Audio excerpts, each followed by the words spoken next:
Muhammad Nur, Ketua Eksekutif Perbadanan Kemajuan Negeri Pahang, barisan ahli panel yang bahagia Pengurusi Madya Dr. Abdul Aziz bin Hanafi, pensyarah kuliah syariah Kolej Insaniah Kedah, Al-Fadil Tuan Haji Zamihan bin Makzin, Nolong Setiausaha Bahagian Keselamatan Dalam Negeri, Kementerian Dalam Negeri, Ketua Jabatan, Wakil Ketua Jabatan, Pihak Rusia, tuan-tuan, puan-puan, muslimin dan muslimat yang dirahmati oleh Allah Subhanahu wa taala sekalian.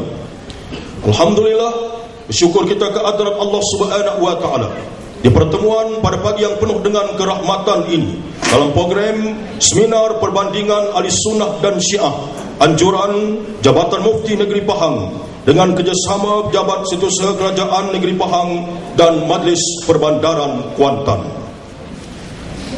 Yang hormat Datuk-Datuk, tuan-tuan, puan-puan, para hadirin yang dirahmati oleh Allah SWT sekalian, untuk memuliakan dan mengambil keberkatan permulaan majlis kita pada pagi yang penuh dengan keberkatan ini, pihak majlis dengan sukacitanya mempersilakan Al-Fadil Tuan Haji Muhammad Mirza Azam bin Yahya, Ketua Penolong Mufti Bahagian Fatwa Jabatan Mufti Negeri Pahang, untuk membacakan doa. Dipersilakan dengan segala hormatnya.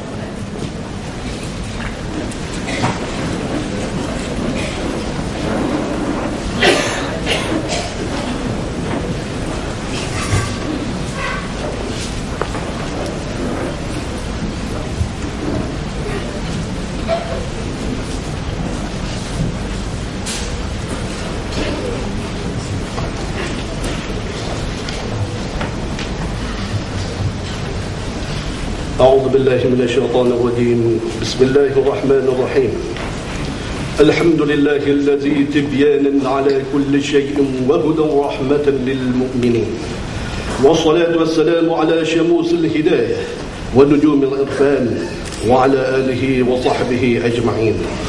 Ya Allah, Ya Latif, Ya Hafiz, pada pagi ini kami menadah kedua tangan berdoa, memohon kepadamu semoga engkau memberkati perhimpunan kami sempena dengan seminar perbandingan ahli sunnah dan syiah yang dianjurkan oleh Jabatan Mufti Negeri Pahang Darul Ma'mur.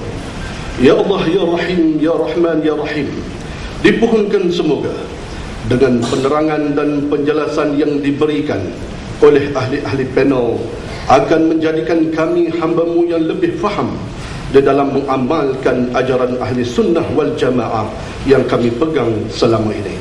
Ya Allah, Ya Zal Jalali wal Ikram, dimohonkan juga semoga dengan seminar ini dapat kami membezakan di antara kebenaran dengan kebatilan, serta seterusnya memahami bahawa ajaran syiah pada hari ini sesungguhnya adalah amat bertentangan dengan amalan dan peribadatan kami, khususnya di alam Melayu ini. اللهم إنا نسألك الهدى والتقى والعفاف والغنى. اللهم اجعل جمعنا هذا جمعا مرحوما وتفرقنا من بعده تفرقا معصوما. اللهم ربنا ظلمنا أنفسنا وإن لم تغفر لنا وترحمنا لنكونن من الخاسرين. اللهم ربنا آتنا في الدنيا حسنة وفي الآخرة حسنة وقنا عذاب النار. وأفضل الصلاة وأتم التسليم على سيدنا محمد وعلى آله وصحبه أجمعين والسلام على المرسلين والحمد لله رب العالمين. تقبل الله منكم.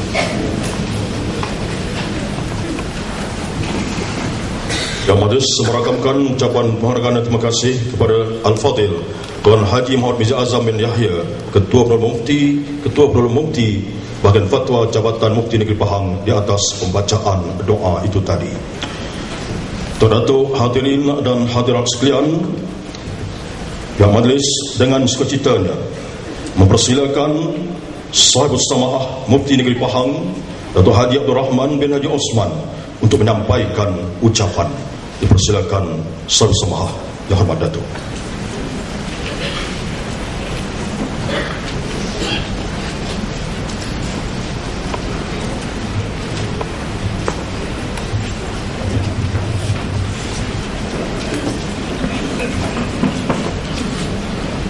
Assalamualaikum warahmatullahi wabarakatuh. A'udzubillahi minasyaitonir rajim. Bismillahirrahmanirrahim. Alhamdulillah wa bihi nasta'in. Allahumma salli ala sayyidina Muhammadin al-fatih lima ughliqa wal khatim lima sabaqa nasrul haqq bil haqq wal hadi ila siratikal mustaqim wa ala alihi haqqa qadri miqdaril azim. Allahumma faqihna fid din wa 'allimna ta'wil wa hdina ila sawa'is sabil. Rabbi shrah li sadri wa yassir li amri wa hlul 'uqdatam min lisani yafqahu qawli.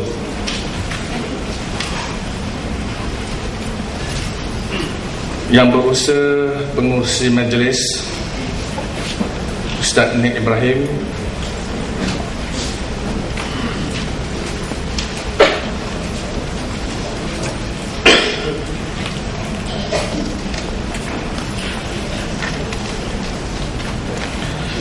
Yang Hormat Datuk Haji Lias bin Haji Muhammad Nur, Ketua Eksekutif Perbadangan Kemajuan Negeri Pahang, ahli panel tetamu kita iaitu Profesor Madya Dr. Abdul Aziz bin Hanafi, Pensyarah Insaniah Al-Ustaz Kedah Darul Aman, dan ahli panel Al-Fadhil Ustaz Zamihan bin Makzin, Penolong Setiausaha Bahagian Keselamatan Dalam Negeri KDM,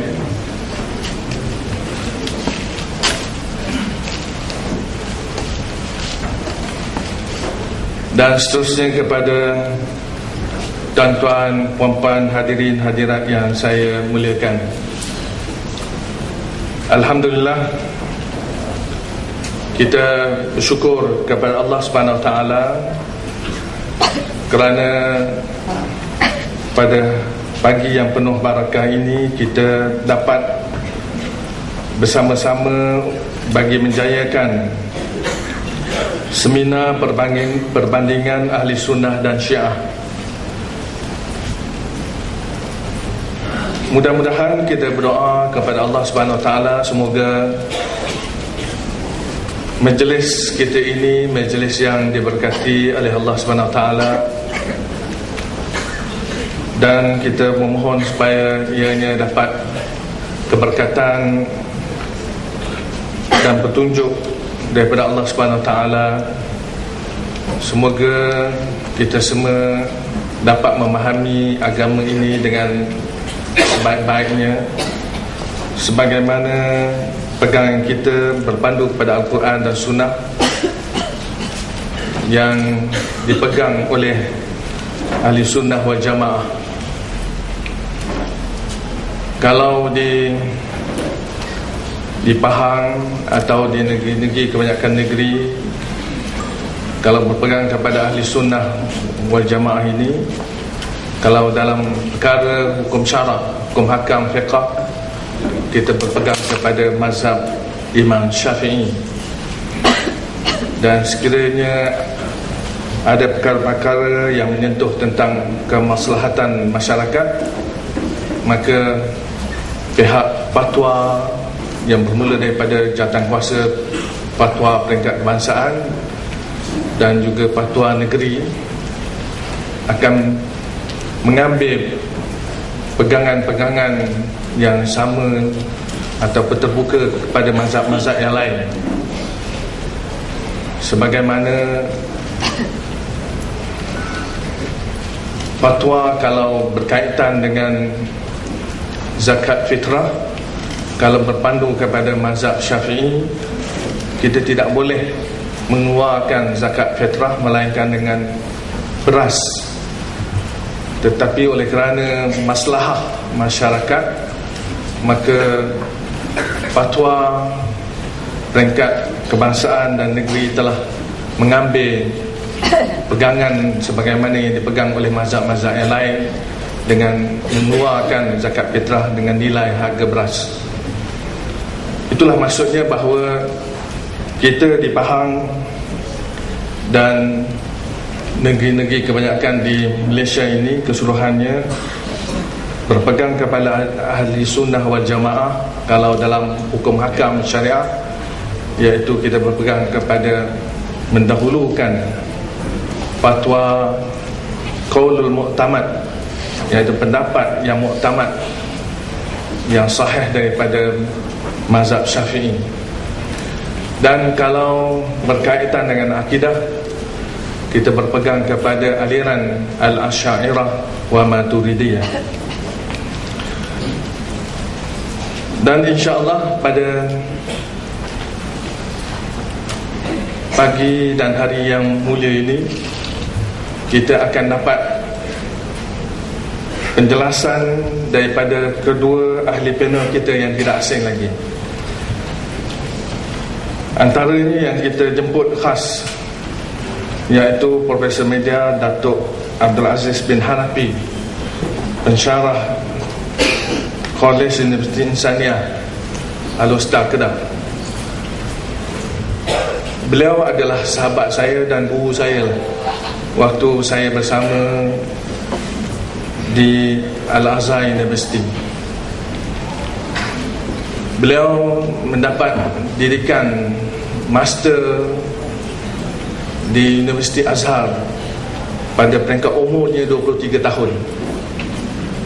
Dan oleh kerana sebab-sebab dia beritahu saya, sebab kewangan, terpaksa menundanya, sehinggalah beliau dapat menamatkan PhD-nya di Universiti Azhar sendiri pada umur 26 tahun. 28 tahun diterima ijazah, 26 dia dah siap. Ada sebab-sebab yang lain tergendala hingga 28 tahun. Kita bersyukur pada Allah SWT kerana kita dapat bertemu dengan Dr. Abdul Aziz bin Hanafi. Beliau adalah seorang pendakwah bebas juga yang terkenal di tanah air kita ini, khususnya di negeri-negeri di utara. Dan sebelum ini beliau telah berkhidmat di Brunei Darussalam. Dan alhamdulillah kita pada pagi ini dapat bersama beliau, dan insya-Allah kita akan dapat memahami akan pengertian yang disebut, yang dikatakan apa yang dikatakan ahli sunnah wal jamaah ini dan perbandingan dengan Syiah. Dan seterusnya kita akan juga mendengar daripada Ustaz Zamihan, yang sebelum ini kita juga telah menjemput beliau untuk hadir bersama dalam seminar kita sebelum ini pada tahun lepas. Dan saya kira Ustaz Zamihan ini adalah pegawai daripada JAKIM, Jabatan Kemajuan Islam Malaysia.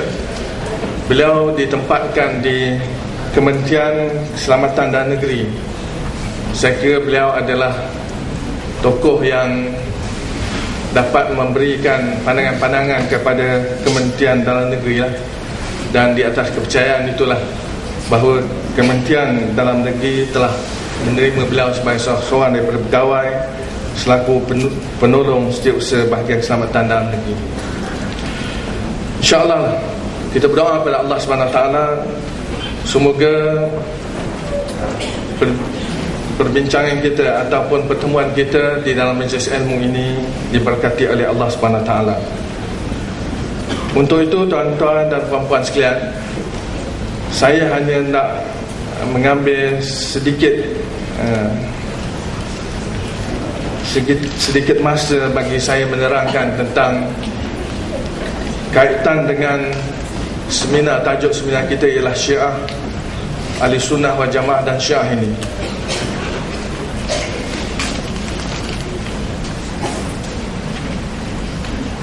Ceramah-ceramah berkaitan dengan penerangan berkaitan dengan Syiah ini diadakan di seluruh Malaysia ini.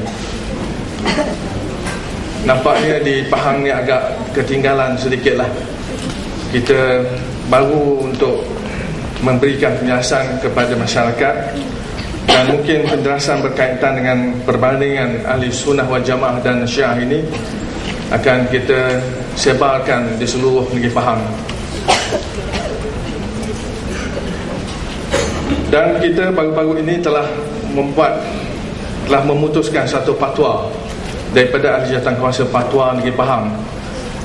Jawatankuasa Fatwa Negeri Pahang yang dinamakan sebagai Ahli Jawatankuasa Perundingan Hukum Syarak telah memutuskan bahawa Syiah ini adalah bertentangan dengan Ahli Sunnah wal Jamaah. Fatwa kita berbentuk begitulah. Sebahagian dari apa yang saya nak sebutkan, begitulah asasnya, bahawa Syiah adalah bertentangan dengan ajaran Ahli Sunnah wal Jamaah, dan kita tidak boleh memfatwakan lebih daripada itu. Kita tidak boleh mengatakan Syiah itu sesat. Kita tidak boleh memfatwakan Syiah itu syirik ataupun murtad, pengikut-pengikutnya syirik ataupun murtad. Kerana ada orang Syiah datang kepada pihak penguasa kita, kalaulah kami ini sesat, kalaulah kami ini bukan Islam, kenapa Arab Saudi membenarkan kami datang untuk menunaikan haji? Itu di antara hujah-hujah mereka lah, bahawa kami juga berpegang kepada Al-Quran dan berpegang kepada hadis Rasulullah sallallahu alaihi wasallam. Maka dengan itu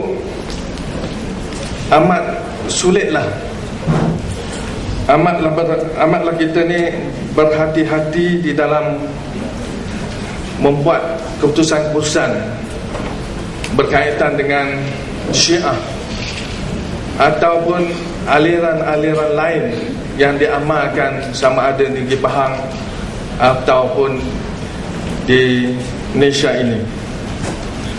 Kita yang mana pihak penguatkuasa agama boleh mengambil tindakan kepada pihak-pihak tertentu yang menyebarkan agama yang bertentangan dengan Ahli Sunnah wal Jamaah saja, yang nampaknya yang disebut di dalam enactment kita lah. Antaranya bolehlah saya ambil kesempatan ini untuk saya menyebut di sini Section 162 enactment tahun 1982 berbunyi, sesiapa yang mengajar, di antaranya 162, sesiapa yang mengajar atau menghuraikan kepada orang ramai apa-apa ajaran atau menjalankan apa-apa perbuatan berkaitan agama Islam yang berlawanan dengan hukum syarak adalah melakukan satu kesalahan, dan apabila sabit boleh dihukum, didenda atau dipenjarakan atau kedua-duanya. Bagi Section 162 Subsection 2, jika semasa perbicaraan di atas sesuatu tuduhan di bawah section ini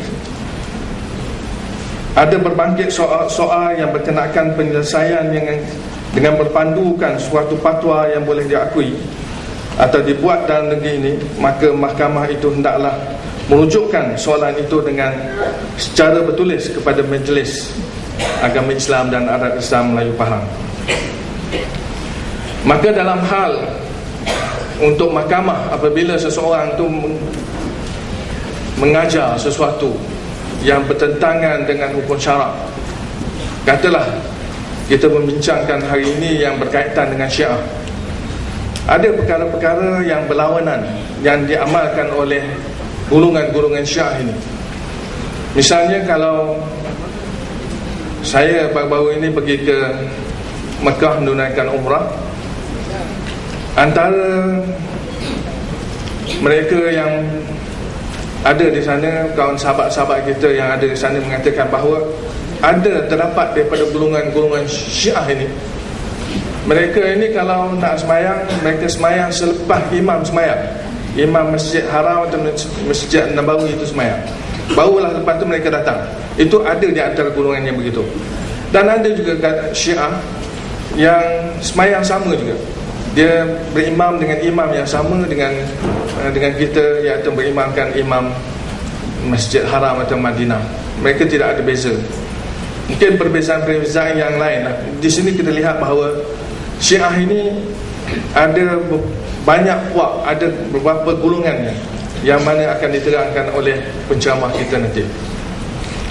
Dan misalnya di Pahang ini terdapat di antara penganut Syiah yang kita tahu dia ni beragama Islam, tapi kita tak pernah nampak dia datang untuk semayang, menunaikan semayang Jumaat di masjid-masjid. Dan perkara-perkara inilah yang kita nak ambil tindakan berdasar kepada undang-undang yang ada. Undang-undang yang ada, sebagai contohnya, kalau di Pahang ini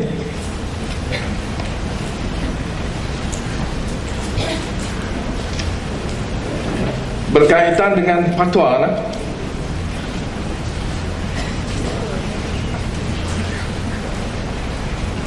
bahawa fatwa di negeri secara amnya, di Pahang ataupun di negeri-negeri lain, kuasa untuk memberi fatwa adalah mufti negeri. Kalau di Pahang itu menyebut ada mufti negeri. Dan mufti apabila nak mengeluarkan fatwa, naklah terlebih dahulu memanggil ahli jawatankuasa fatwa terlebih dahulu. Maka fatwa yang dibuat oleh mufti bukan berbentuk bersendirian. Fatwa yang boleh digeserkan atau diistilahkan sebagai fatwa yang rasmi ialah apabila fatwa ini dibincangkan terlebih dahulu dengan ahli jawatankuasa fatwa peringkat negeri lah.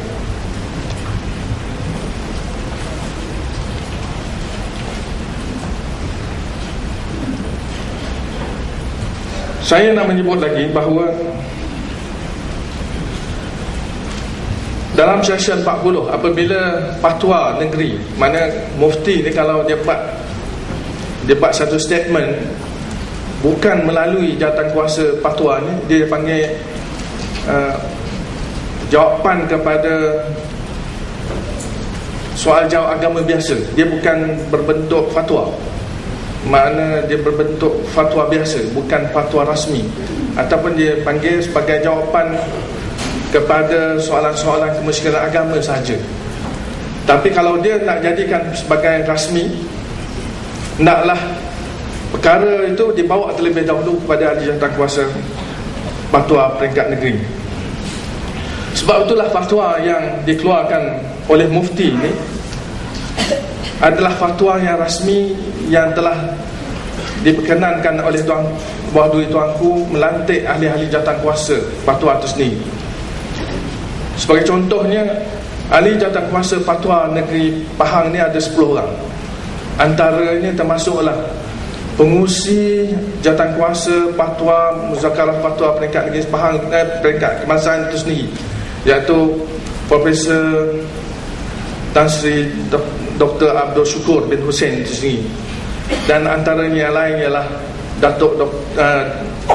Datuk Kamaluddin Zakaria dan Rektor Universiti Islam Antarabangsa, iaitu Datuk Sri Dr. Zaliha dan Dr. Abdul Munir dan Datuk Dr. Mukhtar Syafi'i, dan adalah yang lain, iaitu seramai 10 orang. Maka apabila fatwa itu dikeluarkan, makna oleh mufti, bahawa dia telah dibincangkan terlebih dahulu di peringkat ahli jawatankuasa itu, maka dengan sebab itulah Seksyen 40, walau apa pun undang-undang bertulis yang berlawanan, mufti tidak boleh disaman untuk memberi pandangan, pendapat dan keterangan mengenai hukum syarak di dalam mana-mana mahkamah sibil atau mahkamah syariah. Tetapi jika di dalam mana-mana mahkamah lain daripada mahkamah syariah, sesuatu persoalan hukum syarak patut diputuskan, mahkamah itu boleh meminta mufti memberi pendapat mengenai persoalan ini. Bahawa fatwa ini tuan-tuan bukanlah seminang-minangnya katalah seorang penceramah datang dan dia mengeluarkan satu pandangan dia untuk memberikan fatwa.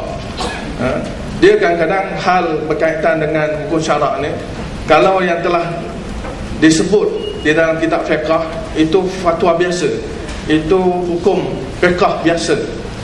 Tetapi fatwa yang tidak disebut, maksudnya di sini seperti sijil simpanan premium BSN itu, dia tidak ada dalam kitab fiqh, tapi dia memerlukan satu keputusan berpandu kepada hukum syarak lah.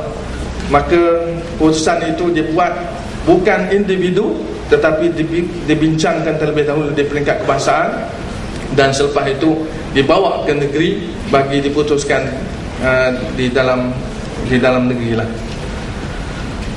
Apabila kita, sebab itulah fatwa hendaklah dikeluarkan oleh mufti. Maksudnya mufti itu bukan dia seorang.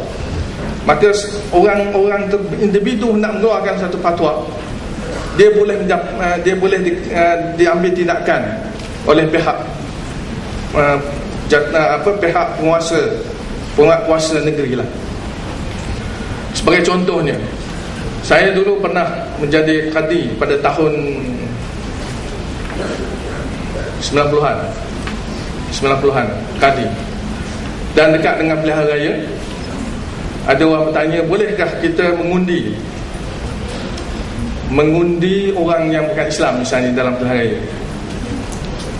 Waktu tu keputusan dibuat oleh ahli jawatankuasa fatwa peringkat kebangsaan mengatakan dia tidak bertentangan dengan syarak dan dibenarkan untuk kita mengundi orang-orang yang bukan Islam. Tapi ada pihak-pihak lain yang mengatakan dia adalah bertentangan syarak. Maka dalam hal ini hendaklah kita merujuk kepada fatwa negeri ataupun fatwa peringkat kebangsaan.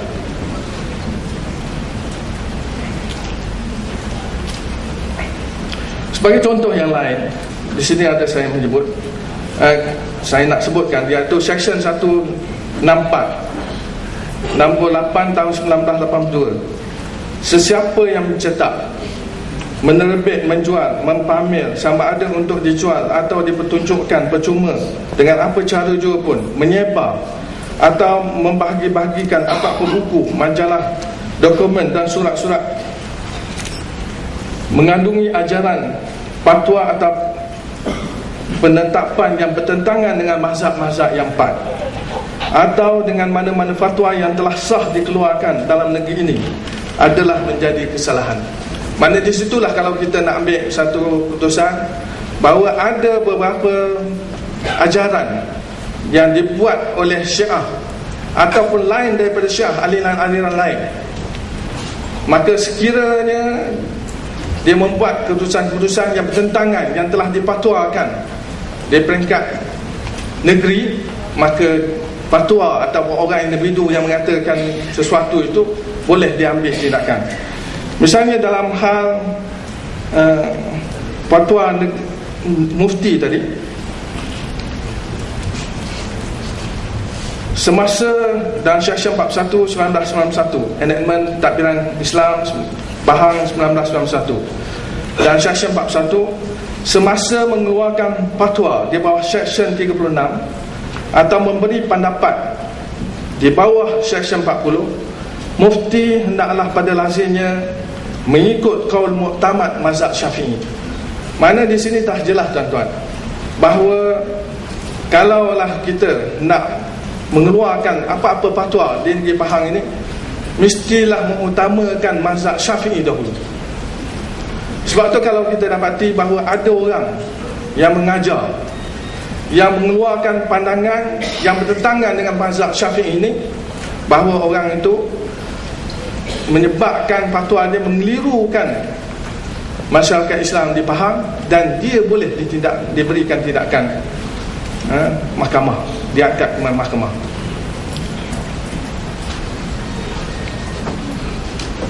Dan saya sambung lagi, jika mufti berpendapat bahawa dengan mengikut kaul muktamad mazhab Syafi'i boleh membawa kepada keadaan yang berlawanan yang kita yang awam, mufti boleh mengikuti kaul muktamad mazhab Hanafi, Maliki dan mazhab Hanafi. Itu saja. Bahawa fatwa apa saja yang nak dikeluarkan di negeri Pahang ini hendaklah merujuk kepada kaul muktamad daripada mazhab Syafi'i, dan sekiranya dia ada masalah kepada masalah masyarakat seperti fitrah tadi, dia boleh merujuk kepada Hanafi, mazhab Maliki dan Hambali. Tapi yang hendak merujuk itu bukan individu, tapi hendaklah dia merujuk kepada jawatankuasa fatwa terlebih dahulu. Sebab itulah tuan-tuan, kita memberikan tauliah mengajar kepada individu yang nak mengajar di negeri Pahang ini. Mereka itu apabila kita temuduga untuk kita beri tauliah, hendaklah mereka ini kalau mengajar